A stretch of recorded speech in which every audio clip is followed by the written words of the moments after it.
İranın deməli İslam İnqilabı Keşikçilərinin korpusunun keçmiş rəhbərlərindən biri General Möhsin Rızai yerli televiziya kanallarında beni çıxış edərkən İsraili qorxutmaq üçün 2 açıqlama verib. Birinci açıqlamasında söyləyir ki, güya İran, Türkiye, Saudi Arabistanı, Pakistan ve bir sıra başka Müslüman ölkələrlə birlikte böyük İslam ordusu yaratmağa çalışır. Halbuki bizim uzun illerde dediğimiz buydu ki, sen din savaşı aparma, mezhep savaşı, tarikat savaşı aparma. Sen Şiye ol, o da Sünni olsun, fərq eləməz. Çünkü niye? Allah'ımız birdir. Ola bilər ki, sen hansısa məsələdə, sünnətdə, məsələn, başka şey bakarsan, sen namazı əl açıq qılarsan, ben əl kapalı qılaram. Bunun için düşman olmağa gerek yoktu ki. Niye düşman olmalıyıq ki buna göre? Biz Şiye'yi, Türkler Sünnidir. Niye kırmalıyıq biz birbirimizi? He? Sebep nedir? Ben bir defa bura bir nəfər çıxartmışdım həbsxanadan. Dedi ki, Vüqar müəllim, həbsxanada deməli mən savaşdım, mənə də az qaldılar döysünlər, sonra mən kameramı dəyişdilər. Dedim, niye? Dedi ki, mənə salmışlar jurnalist olduğuma göre dindarların içərisinə. Hamısı ilahi işi dindarlardı, uşaqlar. Bir dənə mən namaz qılmırdım. Deyir, orada bir 8 nəfər uşaqdılar. Bir nəfəri döyürdülər, mütəmadi o. Namaz qıla-qıla döyürdülər, ha özlər. Deyir, namaz qılanda o namazın üstündə döyürdülər. Deyirəm, niyə? Deyir ki, sən niyə qolu bağlı namaz qılırsan? Sən niyə sünnisən? Heç daxlı var, Sən kimsən, qardaş? Səni Allah bura nəzarətçi göndərir, axrana göndərir. Sən kimsən ki, insanın birini döyəsən ki, sən niyə qolu bağlısan və yaxud da sən niyə qolu açıqsan, namaz qılırsan? Və yaxud da sən niyə İslamı qəbul edirsən, sən İslamı qəbul eləmirsən? Sən kimsən? Səni yaradan deyir ki, qardaş, insan özü bilər, seçim özünündür. Hər kəsin hesabı mənimlədir, təkbətəkdir. Allah bunu deyir ki, hər kəs mənimlə təkbətəkə gələcək. Mən ona sual verəcəyəm. O zaman artıq o cavab verə bilməyəcəkdir ki, onları mən ağzını bağlayacağım. Onların əzaları qoşular, danışacaq. Sən kimsən ki, burada Allahın əvəzindən, Allahın rəva görmədiyi şeyləri bəndənin başına açırsan. İndi də over-hover'da görürsən ki, artıq vəziyyət kritikdir. Türkiyəni, Saudi Arabistanı, Pakistanı tez dövrüyə qatırsan ki, bəs biz bunlarla dövlət quracağıq. Bəs elə keçən ay Türkiyə sənə xəbərdarlıq elədi ki, sən bu PKK-nı az maliyyələşdiricine. Və sənin bir barmağın ancaq elə Suriyadadır. Şiələri qızışdırmaqdadır. İşin odur. Bir yandan Şiəni qızışdırırsan, bir yandan da PKK-nın əli ilə PKK-nı maliyyələşdirirsən. Oradan qızışdırırsan ki, Suriyada güya hakimiyyətə Şiələr gəlməlidir.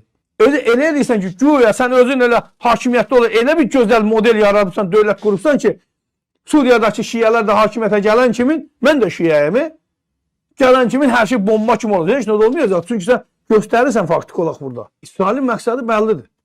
Zaten İsrail açıq və net şəkildə deyir ki, qardaş, bütün İslam camiası mən məhv eləyəcəm. Anasını ağladacağım. Və sən həmişə onun dərmanında su tökübsən. İran olaraq. İndi də düşübsən bəlkə, deyirsən ki, biz ordu yaradacağıq Pakistanla. Pakistanla dünən yox, sırağa günü bir-birinizə raket attır. İndi Pakistandan yardım istəyirsən ki, mənə kömək elə. Bəs biz müsəlmanıq axı. Nə oldu? İndi düşdü ya da o sən müsəlman olmaq. İkinci də Pakistanın nüvə məsələsi ilə bağlı ki, Pakistan bizə söz verirdi, əgər bizə nüvə silahı atarlarsa, Pakistan da İsraili vurar. Bu hər kəsə dərs olmalıdır bu müharibə. Bütün müsəlman ölkələrinə dərs olmalıdır. 7 gündür müharibə başlayıb. Türk mətbuatına fikir verin. Çığırırlar. Hədəf bizik, hədəf bizik. Əslində mən Türkiyə dövlətindən bunu yaraşdırmıram. Bəlkə də siyasət bunu gərəkir ki, sən belə deyəsən. Amma məsələn, mən şəxsi olaraq mən bunu Türkiyə yaraşdırmıram. Bu qədər eyni şeyin üzərində danışmaq ki, bunlar Türkiyəni vuracaq, Türkiyəni vuracaq, Türkiyəni vuracaq. Qardaş, Türkiyə əgər bu qədər zəifdirsə, deyilənlərdən fərqli olaraq İran kimindirsə, məhv olunca yerində nəyə yaşayırsınız onda? Nəyə yaşayırdıq onda biz bu dünyada, bu yer üzündə? Nə mənası var yaşamağa? Dediği kimi ola bilər ki, bu bir siyasətdir, mən bilmirəm. Amma Türkiyəni bilirəm ki, Türkiyə NATO özüdür. Ordusuna görə dünyada birinci beşlikdə olan bir ölkədir. Son dönemlerde de silah sanayisinde olan surətlə olan bir inkişaf Türkiye'nin dünya çapında artık bir söz sahibi olan dövlətə çeviribdir. Belki de bilmiyorum, Türkiye kızıştırır ki Suriye onun üstüne hücum eləsin İsrail. Çünkü İran kimin değil de Türkiye'nin hem de Suriye'de bazaları var. Elə oradan yavaşça təpələri keçəcək o tərəfə qutardı getdi. Bitti məsələ. Zaten faktiki olarak açıq dəstəyi az qala Türkiyə verir Fələstinə. İran hələ bu günə qədər Fələstinə dəstək verməyib ki, bəyanat verib. Necə Allah şükür Paşazadə deyirdi, bu Qarabağdakı müharibəni Ayətullah Xameyninin fətvası bitirdi. Elə belə Allah şükür gillə fala qoyurlar. Onlar da elə bəlkə elə fətva verəndə müharibə bitir. Fətva verənsən ver. Ver İsrailin müharibəsini bitir. Sən çağırırdın, ya Əbülfəz dedin, ay durdu. İndi ya Əbülfəz de, qoy İsrail dursun. Hara sürüklüyüz də bu insanları cəhaliyyətə. Yazıq deyil bu millətdə. 7 gündür müharibə başlayıb. İranda çörəyin qiyməti 10.000 tüməndən qalxıb olub 15.000 tümən. Hər kəsə 15 litrdən artıq benzin verilmir. Niyə? Çünki şəhərləri tərk eləməsinlər. Əgər bunun 15 litr cəmi 150 kilometr gedə bilərsən, ondan artıq gedəməzsən ki. Hələ bu düşdün tıxaca, bu cəb olacaq 100-110 kilometr, 120 kilometr. Hara gedəsən bundan? Qiymətdə fantastik şəkildə 50, 60, 100% qalxıb 7 gün nə cəmi müharibə edirsən? Bəli, Ukraynanın yerinə olsa nə edirlər bunlar? Hani sənin gücün? Hani sənin qüdrətin? Hani sənin neft ehtiyatı? Hani sənin dolların, qızılların? Hani? Hani bə? Amerikanın bankında. İndi sabaha bir dənə video təqdim edəcəm sizə. Hal-hazırda o video üzərində işləyirəm mən. Tehranın İmam Cüməsi ilə bağlı. Onun haqqında yayılan məlumatlara baxın. Bu adamın açıqlamasına qulaq asassız. O videonu deyəsən kimlərsə sildirib, indi qardaşlar onu axtarışlarla bu dəqiq. Tapıb onu verəcəklər mənə. Tehranın İmam Cüməsi. Qızının evini göstərəcəm sizə, villasını göstərəcəm sizə. Sən eş, irşadla məşğul ola, lal cəvarət içində üzürsən, özün də ayətullasan. İnsanlara da deyəsən ki, kasıbçılıq bir şeydir, Allahın bir nemətidir. Bunu qəbul elə. Qəbul elə ki, bir yerdə qəbul eləyək də. Sən mənə Allahdan daha yaxınsan axı, sən ayətullasan, sən dini lidersən axı. Allahla mənim aramdakı məsafə, bir də Allahla sənin arasındakı məsafə. Bax gör, sən məndən nə qədər yaxınsan, sən ayətullasan axı. Sən alimsən. Necə olur bə sən zinət içində yaşayırsan, mən də zillət içində yaşayıram. Sən mənə deyirsən ki, Allahın nemətidir, bunu qəbul elə. Çünki din bunu gərəkdirir. Amma din belə şey demir. Məşhad şəhərində İran deməli bu kəşfiyyat orqanları axtarışa başlayıblar. Bildiyinizdə Məşhəddə də partlayış oldu. İranı çaşdıran odur ki, bu partlayışlar necə baş verir axı? Məsələn, tam ki, təyyarə gəlməyib, raket də gəlməyib, amma bir yerdə partlayış var. Hardan olur bu partlayışlar? Məşhad şəhərində başlayıblar axtarışa. Şəhərdə 18 mühəndis saxlanılıb.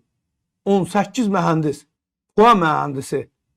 Sən demə, bunlar konstruktorlar İsrail üçün cəsusla döyüş pilotsuz təyyarələr hazırlaymışlar.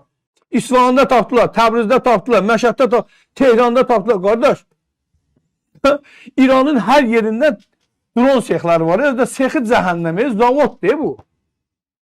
18 nəfər mütəxəssis konstruktor işləyir, mühəndis işləyir orada. İsrailin hücum eləməni ehtiyac yoxdur ki. Hani sənin ettalatın? Grafik tağını yazdılar, burada yazığı öldürdülər ki, sən din əleyhinə danışıbsan, bir dənə yazı yazıbsan. Təbii ki, mən Rafiq müəllimlə çox yaxın münasibətdə olan bir adam kimi çox mübahisələrimiz oldu. Rafiq tağı həm də hürriyyətlə əməkdaşlıq elədiyinə görə mənim yanımda tez-tez olurdu. Mübahisələrimiz çox olurdu onunla. Amma onun öldürülməsinin əleyhinə idim mən. Nədir ki, din əleyhinə yazıb. Sən Allah deyirsən ki, yazıb, hesabını Allaha verəcəkdir. Gördünüz o günlərim İslamı təhqir edən erməni, Çeçenlər Moskvada paketlərdə götürlər apardılar. Heç kəs heç nə deyə bilmədi. Çeçen indi daha çox müsəlmandır, yoxsa sən? O öldürmür. Ama sən öldürürsən. Quran-ı Kərimdən Allah Teala deyir ki, sizinlə vuruşanlarla vuruşun. Sizi öldürəni öldürün. Adam səni öldürmür ki, Rafiq Tağı səni öldürmürdü ki.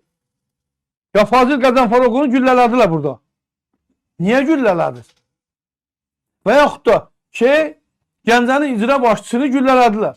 Elmar Vəliyev. Nədir? Dedilər ki, güya İmamzadəyə ayaqqabı ilə girib. Onu güllələdilər orada. İslam bu deyil, qardaş. Bunun İslamla hiçbir əlaqəsi yoxdur.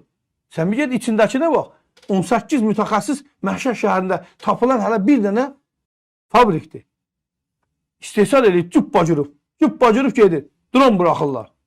Azərbaycanda gör nə qədər bizdə Tarih şurası, cəsusdur. Tarih şurası. Azərbaycanlının qarda bir dərdi var. Ne bura? Mədə. Bizim dərdimiz mədə dərdidir. Bizim başqa dərdimiz yoxdur. Asif bəy yazır ki, siz necə düşünürsünüz? Azərbaycan hakimiyyəti Rusiyadakı vətəndaşlarımıza sahib çıxmadı. İran, İsrail münaqişəsi qızışsa, böyük müharibəyə çevrilsə, qaçqın soydaşlarımıza sahib çıxacaqmı? %100 çıxacaqdır. Yəni bundan tam əminəm. Bundan tam əminəm. Əgər elə bir şey yaranarsa ki, arzulamıram bunu, təbii ki, Azərbaycan hökuməti öz vətəndaşlarına, indi baxmayaraq ki, bu birisiləri vətəndaş saymırıq biz, Rusiyada olanları. Amma İranda olan əgər elə bir qaçqın şey yaranarsa, dalğası yaranarsa, təbii ki, Azərbaycan bunu qəbul edəcəkdir. Başqa variantı yoxdur ki. Zaten kütləvi şəkildə insanlar sərhəddə bassa, sən sərhəddə qırmayasan ki, məcbursan. Həm Türkiyə var oradan, buradan Naxçıvan var, bu tərəfdən də Araz boyu bütün sərhədlərimiz var. Təbii ki, qəbul edəcəkdir. Amma bugün bir daha mən baxdım, Azərbaycan hökuməti İsrailə yenə müraciət edibdir ki, Azərbaycan ərazilərinə diqqət olunsun, mülki şeylər vurulmasın, hərbi obyektlərdən başqa. Yəni artıq ikinci İsraillə Azərbaycan arasında xəbərləşmədir. 2 dəfədir Azərbaycan hökuməti açıq-açığına xahiş edir ki, bu şey eləməsinlər.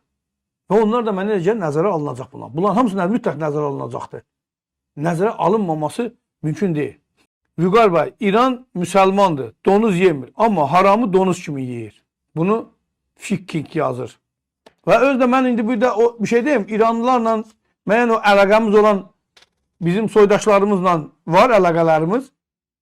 Onlar deyirlər ki, Vüqar bəy, biz razı deyilik ki, Amerika, İsrail gəlib molla rejimi ilə anlaşsınlar, nəyinsə qarşılığında məsələnin başını bağlasınlar. Biz ümumiyyətlə molla rejiminin devrilməsinin tərəfdarıyıq. Yəni, hətta Azərbaycanlılar oradan Amerikaya çağırış edirlər ki, bu rejimi devirmək lazımdır. Çünki bu İslam rejimi deyil, qardaş. İslam rejimi belə olmur. Bu İslam adı altında, din pərdəsi adı altında biz sömürücülük siyasəti də aparılır. Azərbaycanlıların haqqı, hüququ tapdalanır, yeyilir, mənimsənilir və həm də eyni zamanda insanları Allahdan, dindən diksindirirlər bunların apardığı siyasətinə. Sabah Allah qoysa o videonu mən sizin diqqətinizə çatdıracağım. Bu məsələdə Azərbaycan hökumətinin tutduğu mövqe normaldır. Əslində bugün Özbəkistan da bir bəyanat verir. Mən baxdım Özbəkistan prezidentinin deməli vətəndaşlarına çağırışına açıq şəkildə bəyan edir ki, biz nə İsraili, nə də İranı dəstəkləmirik. Ona görə də mən öz vətəndaşlarıma səslənirəm ki, bu məsələdə bir tərəf mövqe göstərsinlər. Təbii ki, bu İranın xoşuna gəlməyibdir. İran da oradan bir bəyanat verib ki, Özbəklər bəs müsəlmandırlar, niyə bunlar belə edirlər? İndi müsəlmançılıq indi yada düşüb hələ. İndi yada düşüb, sən demə bunlar müsəlmanmış da. Halbuki bütün müsəlman ölkələri ilə hamısı ilə də düşməndirlər. Bir dənə dostu yoxdur. Harada girir Rusiya kimi viran qoyur. Çünki niyə? Rusiya ilə eyni xislətdədirlər. Eyni xislətdədirlər. Ona görə bunlar həmişə bir-birini Şahin bəy yazdı ki, Vüqar bəy, sizdə gələn layıqda yox edirlər. Nədir verilişi vuran kimi? Bilmir, ola bilər. Bəlkə də elədir bir şey var, mən bilmirəm. Ola bilər layıqı vursunlar, eləsinlər, hər şey ola bilər. Valla başımıza nə oyun gəlir bilmirəm.